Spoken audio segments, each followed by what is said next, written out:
السلام عليكم ليكيب، مرحبا بكم من جديد في القناة تاعنا. ما تنسى الجام واشتراك اذا ماكش مشترك. خلونا نبداو في الموضوع ونديروا تشكيلة متوقعة من جمال بالماضي قبل مباراة اوغندا، واعطونا رايكم فيها.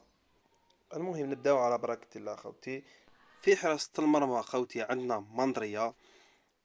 نروحوا للدفاع، عندنا على الجهة اليسرى حجام، عندنا بالعيد، عندنا ماندي، عندنا قيطون. نروحوا لوسط الميدان، عندنا بن طالب، وعندنا عوار، وعندنا بوداوي. نروحوا الى الهجوم خوتي. على الجهة اليسرى عندنا بالرحمة، على الجهة اليمنى عندنا بوعناني، وفي قلب الهجوم عندنا محيوس.